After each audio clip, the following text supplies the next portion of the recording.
Okay, now they're talking about another huge card.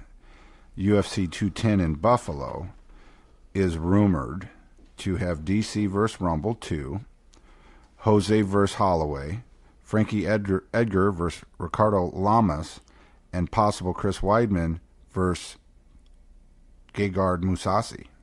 All right, I love them all. I love all of those. I'm really happy if Max Holloway gets his shot. I like that Gegard Mousassi versus Chris Weidman. That's interesting. All right, let's pick these real quick. DC versus Rumble. You know, how do you see that? Rumble. Really? Yep. But we already saw the fight once, and it wasn't Rumble. Rumble wins that fight this all right. time. How? Knocks him out? Have to. You're not proposing he's going 5 rounds. He's going to knock him out. DC has 1 foot into retirement, and that's not a good place to have it when you're fighting. Jose Aldo versus Max Holloway. That's a good fight. Why does DC have 1 foot into retirement? Just because he's doing commentating? He's been doing that since 2012. Okay. No, I'm asking you. Why do you say he's got 1 foot in retirement? That's my point, and he talks about it a lot. About retirement?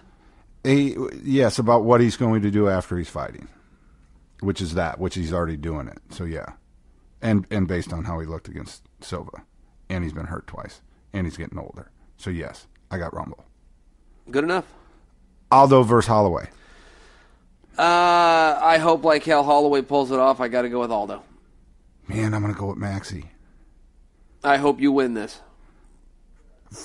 God, it's so hard to go against Frankie Edgar. Frankie against Ricardo Lamas. I'm going to go with Frankie. I'm also going to go with Frankie. Man, and I hope... Ooh, Chris Weidman versus Mousassi. Hey, that's an interesting fight. Now, Mousassi does have one hole, which is, wrestlers being able to take him down and get on top of him. Mo Lawal was able to grind him out a number of years ago for a Strikeforce championship. A little easier said than done. He's not simple to get down, but Chris Weidman, I think he can strike with him, and I think he can definitely get that single and get him down. And should it go 15 minutes, I like Weidman in that handily. All right. Well, I'm kind of running out of topics, so should we just start yelling at each other? And I'll tell you, I'm the kiss of death. The last thing you want as a fighter is me telling people you're going to win. I don't know anybody worse at picking fights, but I think that Weidman has that. All right. So you're cutting weight. We talked about this. Me and you actually talked about this in the Sonnen last week, and we're backing up a few weeks, but it is pertinent to what you're going through right now. Johnny Hendricks, even though he missed weight, and Neil Magny, when they were cutting weight, they were in the sauna at the same time. And I mentioned that, I wrestled for a long time, and if I was ever in a sauna with a guy I was cutting weight with, or I was in a sauna with somebody that I was going to wrestle, I'd never get out until he got out. Do you agree with that?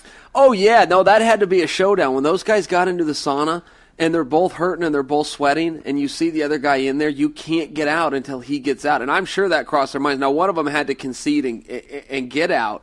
But, yeah, I guarantee they were both in there longer than they wanted to be. And I thought that was pretty interesting. I've been in that spot where, you're cutting weight. You're all sequestered at the same hotel. Whatever organization you're with, either there is a sauna in that hotel, or they put you in a van, they take you all to the same gym. They don't take red corner over here and blue corner over there. So that is a real thing where you see the guys that you're cutting weight with. And, yeah, man, to your point, yeah, I'm sure those guys had a showdown in the sauna, and I'm curious who won. All right, so if you ended up in the sauna with Tito cutting weight, would you get out of that sauna before he did? No, I would not. No, I would stay in there, whatever that took to win that. Now, would you stay up top? Or would you just, my opinion is in and out is out. Yeah, doesn't matter where you are. I hear that, but, if you're both up top and one guy moves down, it's a concession. So if he was doing that, then I would be given the freedom to do it. But someone's going to have to move first. Okay. All right. Another thing, backing up a little bit, is last weekend, Joe Lauzon won a unanimous decision over Marcin Held.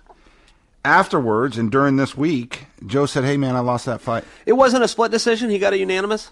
It doesn't matter. He got the decision. Yeah, well, Joe said that in the ring. He said that right there. He said, "I did not win that fight." Now, I disagreed with Joe. I watched that. It was a very close contest. I didn't think it was a robbery one way or the other, and I did think that Joe won that. Now, I'm in the minority. Most people did not. However, my biggest resistance would be to the people that said that it was a robbery. Hey, that was a close fight.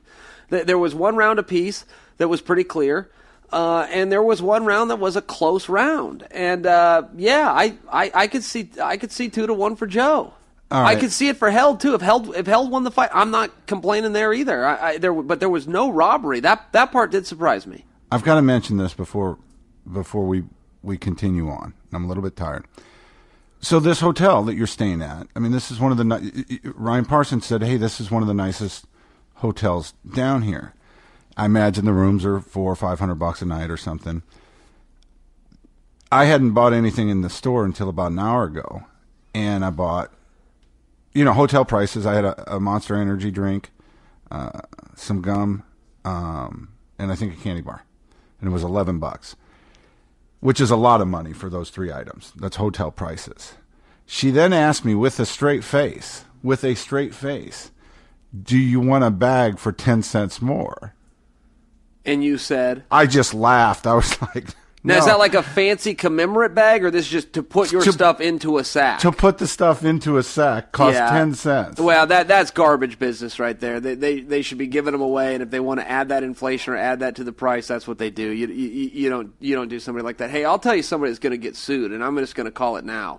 But it's called Go-Go In-Flight. And if you ever fly, you'll know about this. But they are absolutely price jacking, and they have a monopoly. They are the only ones that provide this service. They used to be $4 for a flight. You get a whole flight, you pay for internet $4, which is extremely annoying. Again, the airline should have that built in. It should be free Wi-Fi. Charge you up front. Don't upsell me once I get onto a plane. But it used to be $4. It's now $16. It has gone up 4 times. Well, that is outrageous. It is $16 for a product that used to cost $4, and above everything, it's a monopoly. You have no choice. There is no other options. And I'm telling you now, and I don't say this with any kind of humor, they are going to be sued. Go In-Flight. Mark my words, there will be a federal movement against them. All right, so I know you're a little bit off the beaten path. You're focused. You're getting ready for a fight.